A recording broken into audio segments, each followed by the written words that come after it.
Constituição e precisamente às 3:50 fez a promulgação. Declaro promulgada o documento da liberdade, da dignidade, da democracia, da justiça social do Brasil. Que Deus nos ajude que isto se cumpra. Em outubro de 1988, o Brasil saiu do regime militar para a democracia. A mudança, marcada com a Constituição de 88, rompeu com 21 anos de autoritarismo e foi consagrada como a Constituição Cidadã. Durante 5 meses, os constituintes se debruçaram sobre propostas de toda a sociedade e o resultado foi a Constituição que garantiu o regime democrático no país e que agora chega aos seus 30 anos. Traidor da Constituição é traidor da pátria. Que este plenário não abrigue outra Assembleia Nacional Constituinte. A nova Constituição estabeleceu direitos civis, criou desde o Código do Consumidor até regras para a defesa do meio ambiente e também colocou a educação como dever do Estado. Nos seus 30 anos, a Constituição está sendo testada nos seus limites. Mas é esta Constituição que está valendo e que temos que defender sobre todos os desafios. Neste programa da TV FEPESP, você vai ver como a Constituição afeta a sua vida e a vida no seu sindicato. Pode entrar, a sala é sua.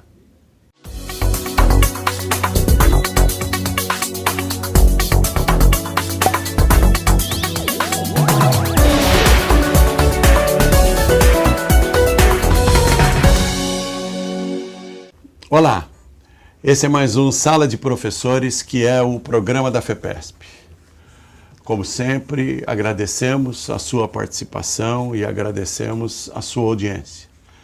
Estamos sempre à sua disposição no fepesp.org.br para sugestões, críticas, perguntas e possibilidades de outros programas, de sugestões para outros programas.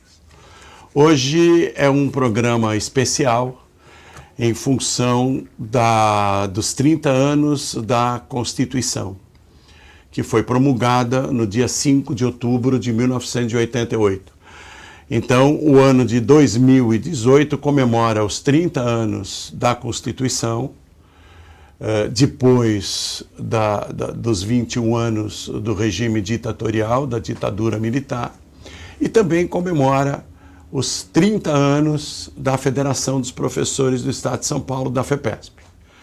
A FEPESP foi fundada em 1986, mas passou a existir com personalidade jurídica sindical em julho de 88.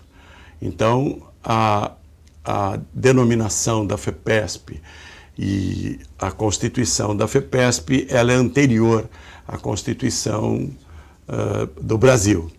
É de julho e a Constituição é de outubro.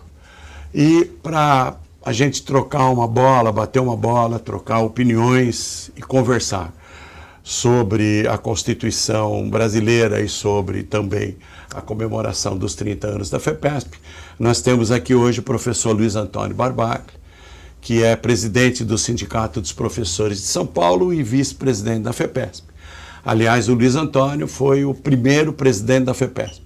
Em 1988, quando a FEPESP teve a sua carta sindical outorgada pelo Ministério do Trabalho, antes era assim, né? Era assim mesmo. Foi o ministro do Trabalho, Dr. Almir Pazianotto, que outorgou a carta sindical da FEPESP.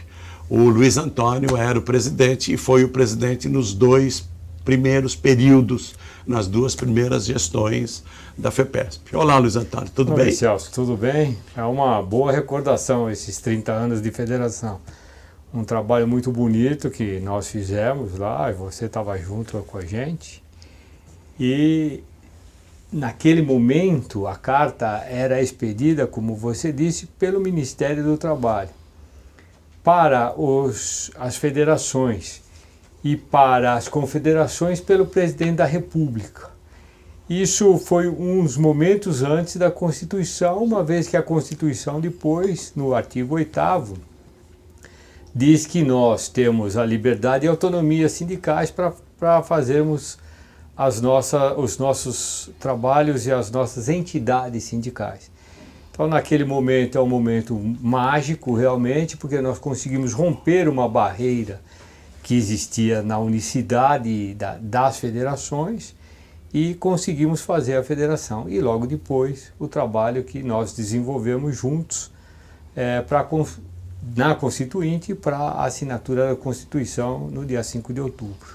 Então, é importante a gente colocar aqui que, anterior à Constituição de outubro, o sindicato era tutorado. Exatamente. E era uma concessão do Estado. Isso. Era uma concessão do poder público e a carta sindical teria que ser outorgada pelo ministro do Trabalho, como o Luiz Antônio disse, no que se refere a sindicatos e federações, e pelo próprio presidente da República nas confederações. Então, essa é a estrutura da CLT. Né? Fala um pouquinho sobre essa estrutura da CLT anterior à Constituição, porque também tem aquela história, se a Constituição ela abrigou a CLT ou se não abrigou a CLT, quais são as convergências e as divergências. Antes da Constituição, toda a estrutura sindical era obrigatoriamente passada no Ministério do Trabalho e existia a comissão de enquadramento sindical que dizia quem podia ser, quem não podia ser, se estava havendo divisão de categoria, se estava havendo divisão de base, toda aquela estrutura da CLT de 43. Era uma questão meio paquidermosa, demorava muito para você resolver o problema, a chegar ao sindicato, porque ainda tinha que fazer uma associação antes, né? Não era assim? Primeiro você tinha que fazer uma associação, submeter a associação ao Ministério para poder... Comissão de enquadramento sindical e até chegar ao ministro assinar a carta sindical. Então era uma total intervenção do Estado sobre a atuação sindical. Total e absoluta. Quando chega a Constituição de 88, ela passa a liberdade e autonomia sindicais, aí nesse caso. Então nós poderíamos... o artigo 8º diz, exceto pelo registro, que agora é o registro da ESB, né? Exceto pelo registro, não teria mais nenhum tipo de intervenção do poder público. Do poder público, porque a tua resposta é certa, é o poder público, né? E, no entanto, ao longo desses 30 anos, nós sentimos a espada na cabeça em todos os sentidos, especialmente no Poder Judiciário, que interviu, vou dizer assim, magicamente na estrutura sindical, sem nenhuma dúvida que aconteceu. Então, há uma contradição nessa história, porque é livre associação profissional. Então, os trabalhadores é que decidem a criação do sindicato. Isso. Porém, a Constituição de 88, ela preservou o estado de unicidade sindical. Isso. A unicidade sindical significa que existe um só sindicato, por categoria, por município. Muito bem. Então, obrigatoriamente, você tem que passar por um órgão do Estado para que esse órgão faça o registro e observe o princípio da unicidade. Mas nós, no começo, nós iniciamos a nossa conversa dizendo que nós fundamos uma federação aqui. Já existia uma outra federação e nós fundamos a Federação dos Professores. Então, a estrutura sindical brasileira, ela tem unicidade na base, na base, mas ela observa o pluralismo na cúpula. Então, nós temos sindicatos únicos por categoria. Como é que ficam as federações, confederações e depois... É bom lembrar que no nosso caso, por exemplo, nós fizemos uma divisão na federação porque nós extraímos a categoria da federação, da antiga federação. Só que a CLT dizia que a federação era por ramo de atividade. Era por ramo de atividade. Então nós inovamos nesse aspecto. Exatamente. Nesse momento nós conseguimos fazer uma modificação e fazer exclusivamente de professores. E vale lembrar para nós que naquele primeiro momento nós fizemos a base em todo o estado de São Paulo de professores, na primeira assinatura. E logo no dia seguinte, o Diário Oficial... Exatamente, o ministro, através do Diário Oficial, restringe a base aos 5 sindicatos fundadores. Então nós não ficamos a única federação de professores naquele momento, porque também havia professores no estado, porque havia professores em outra base que não era territorial, que não era nossa. Então foi realmente um passo avante a fundação da federação, e mais ou menos foi o que delimitou, né, foi o que modernizou, ou talvez seja melhor, o que viria a estrutura sindical acima da base. Acima do sindicato você pode haver uma pluralidade, então você pode ter várias federações, várias confederações que representam ou setores econômicos, que a CLT falava em setores econômicos, ou ramos de atividade. Nós mesmos aqui somos filiados à CONTEE, que foi criada também por nós pelo movimento que nós participamos. Exatamente. A Confederação dos Trabalhadores em Estabelecimento de Ensino, que representa ramo de atividade, e não o setor econômico. E não o setor, exatamente. A CLT propugnava o quê? O setor econômico da educação e cultura. E nós fizemos só da educação e restrito aos trabalhadores em estabelecimentos particulares. E nas bases territoriais que assumiram e não no Brasil inteiro. Não no Brasil inteiro. Somente nas bases territoriais dos sindicatos filiados a essa confederação. Aí depois a lei, no período do governo Lula, a lei estabeleceu a possibilidade da criação de centrais sindicais. Isso. Que também ficaram plurais. Não houve a necessidade de ser uma só. Não. E aí, então, a estrutura anterior à Constituição, ela é desmontada a partir daí. FEPESP, como você falou, CONTEE, cuja federação nossa também é uma das 3 federações que funda a Confederação, não é? E aí você avança no sentido de porque é importante importante que você colocou agora. Continua o preceito da CLT que para fundar uma federação é preciso que haja 5 sindicatos. Sim, exatamente. E para fundar uma confederação é preciso que haja pelo menos 3 federações filiadas. Isso. A CONTEE inovou na história da confederação porque ela pode também aceitar a filiação de sindicatos. Exatamente. Porque a estrutura seletista da confederação, ela seria só formada por federações. Isso. E daí, então, ainda que haja necessidade do Estado para que você possa efetivamente construir um sindicato, fundar o sindicato, na medida que é preciso preservar a unicidade, mas a Constituição, a liberdade e a autonomia sindical permitiu uma proliferação de centrais sindicais, de federações e de confederações, que são constituídas a partir da vontade das categorias. Exatamente. Que a elas são filiadas. Aí você pega uma coisa interessante nessa tua observação, porque você é obrigado também hoje, já há um tempo, né, exatamente hoje, a depositar o seu estatuto no Ministério do Trabalho. E ele não faz nenhuma restrição a federações e confederações. Não pode fazer porque é livre. Ele não pode fazer. Autonomia e liberdade sindical. Mas ele não faz. Então, por exemplo, você lembrou que para fazer a confederação, não só federações votam, mas como votam também os sindicatos. Desde que 3, no mínimo, a constituam. Aqui na federação, não é obrigado a ter um delegado representante por sindicato, é por tamanho de sindicato. Os estatutos que estabelecem a organização. Os estatutos que estabeleceram. Isso. Então, se ainda há um atrelamento, e há um atrelamento ao governo na questão do registro... Na verdade é o Estado, né? Qualquer que seja o governo. O Estado, melhor a tua palavra é o Estado. Se ainda há uma interferência do Estado, e nas outras coisas o Estado nos deixou livre para fazermos o modelo que nós achássemos correto. Isso tornou a coisa bonita. Não, é importante a gente colocar que essa Constituição veio num período, como eu disse anteriormente, após uma ditadura de 21 anos, em que neste período houve uma mudança constitucional.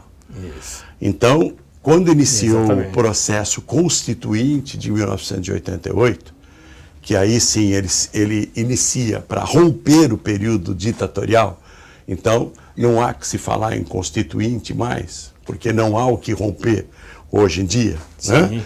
Não há ruptura alguma. Você pode aperfeiçoar a Constituição por meio dos mecanismos delas mesmo, por emendas, etc. E tal. Então, essa Constituinte veio para romper toda aquela estrutura dominativa do Estado do período ditatorial.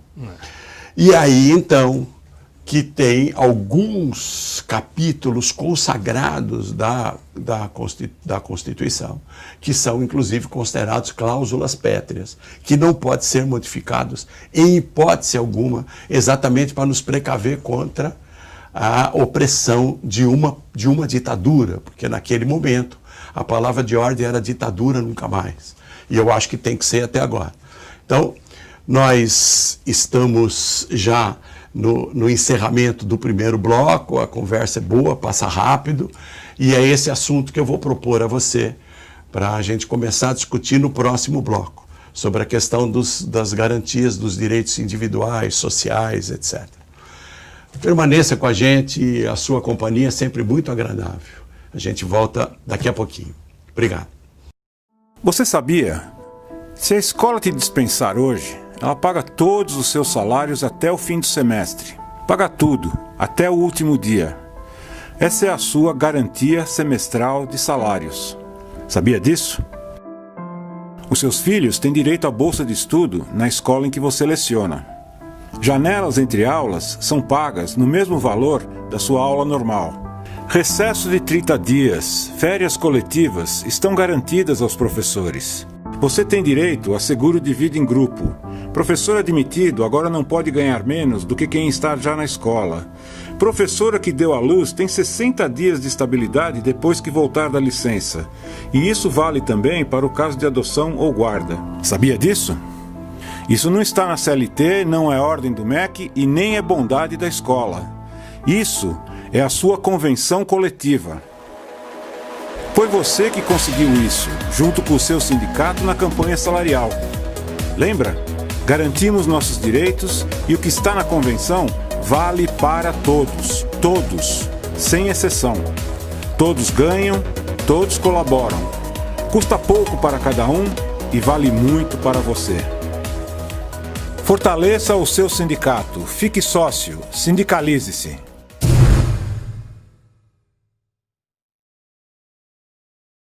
Pois bem, estamos de volta ao Sala de Professores de hoje, tratando de um assunto de fundamental importância, que é a Constituição Brasileira, que em 2018 completa 30 anos.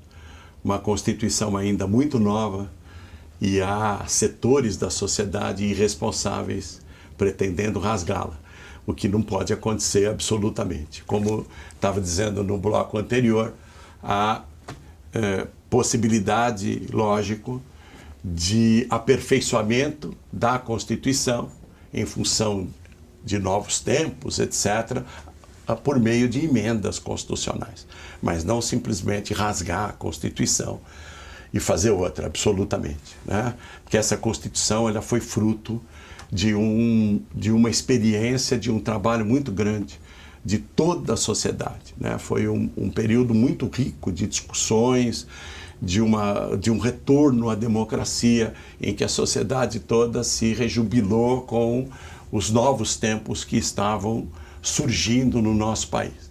Mas no bloco passado, eu fiz a provocação para o Luiz Antônio agora falar um pouco sobre a questão das cláusulas ditas pétreas da Constituição.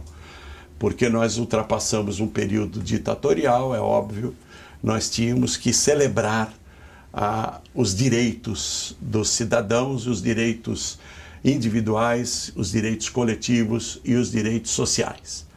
Nós falamos um pouco do artigo 8º, que é sobre liberdade e autonomia sindical. Agora eu queria que você falasse um pouco sobre o 5º, 6º e o 7º. Só. O quinto artigo é um artigo pequenininho, ele só tem 78 incisos, mas para vocês terem uma ideia de o que foi o período ditatorial, né?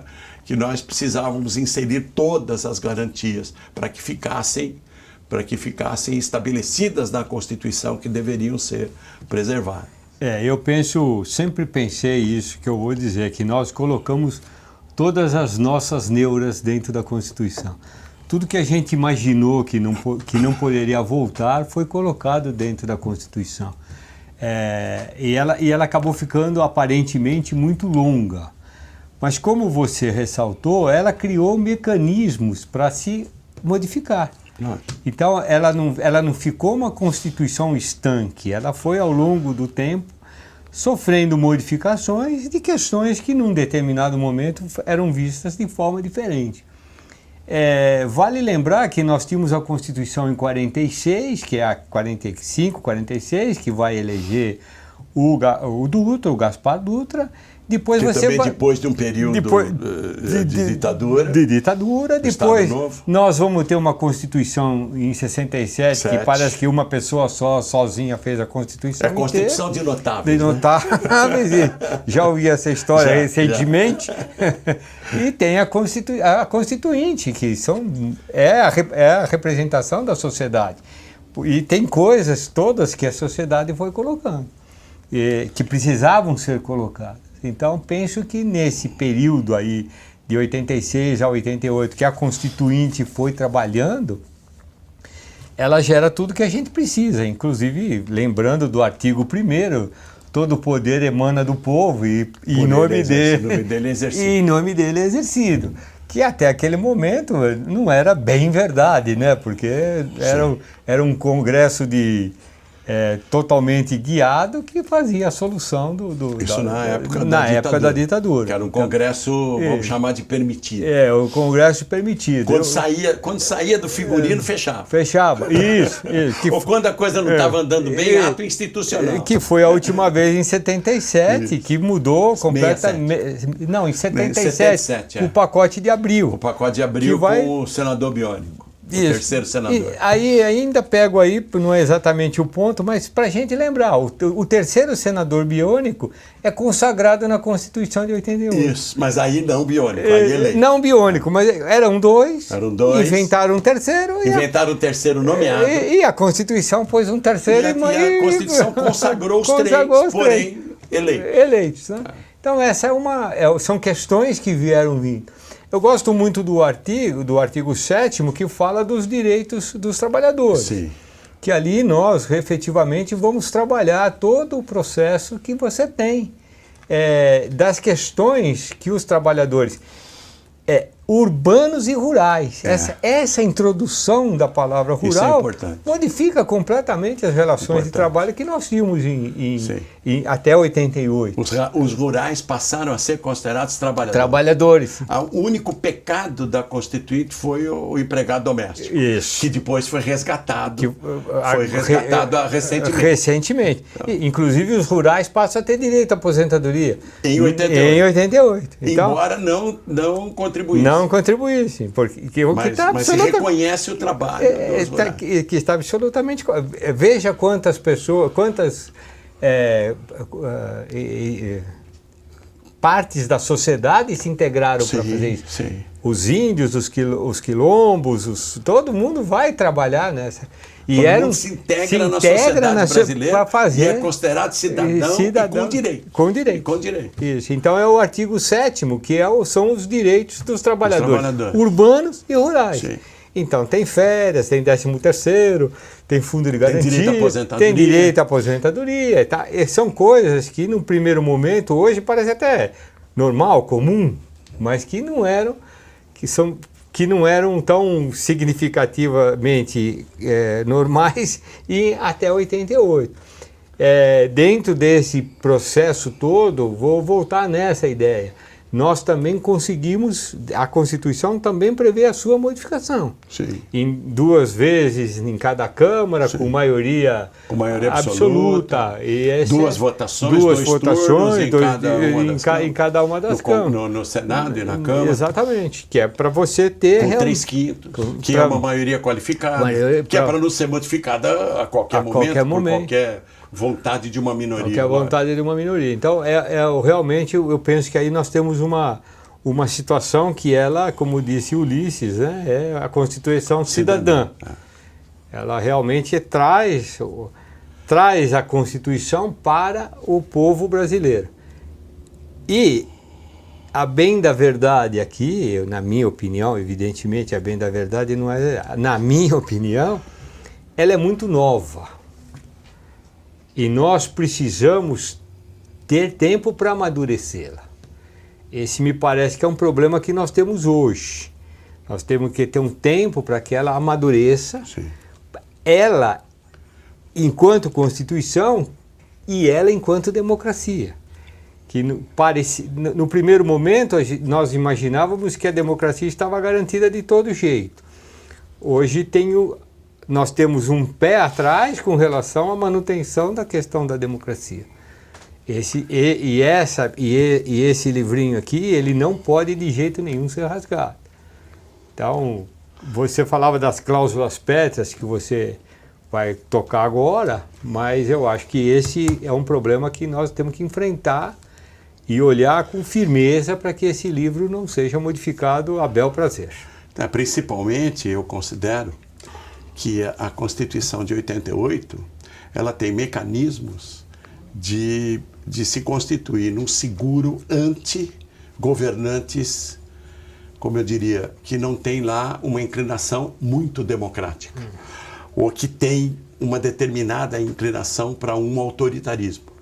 Então, por isso, o que você está dizendo, e que nós temos que insistir sempre, na defesa desse livrinho, né? Na defesa da Constituição brasileira.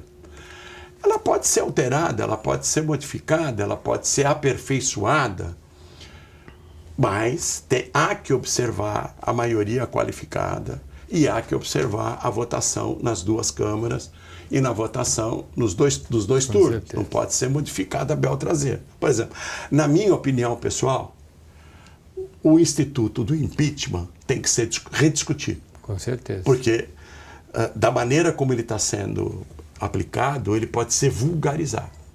Então, há que haver uma rediscussão sobre esse assunto, de modo que um governante, qualquer que seja a coloração dele, qualquer que seja a intenção desse governante, a ideologia desse governante, mas uma vez que ele foi eleito pela maioria da população, porque nós temos o Instituto de 2 turnos, então ele passou por 50%, mais um voto, que seja mais um voto, ele foi eleito pela maioria, ele não pode ser apeado do poder pela vontade de alguns poucos representantes da sociedade. Então, esse, na minha opinião, não sou advogado, nada, sou só um estudioso como você do livrinho, na minha opinião, esse é um instituto que deve ser rediscutido. Mas, só para deixar claro que depois daquele período ditatorial, 78 incisos estabelecidos nos direitos individuais preservam a democracia e preservam os direitos dos cidadãos. E esses direitos não podem ser modificados em qualquer que seja o tempo, né? Vou utilizar aqui esses últimos momentos para o companheiro Luiz Antônio colocar também as suas impressões finais sobre a nossa conversa, para a gente poder voltar um outro dia e discutir alguns outros artigos, assim como a autonomia universitária, a iniciativa privada no ensino, etc.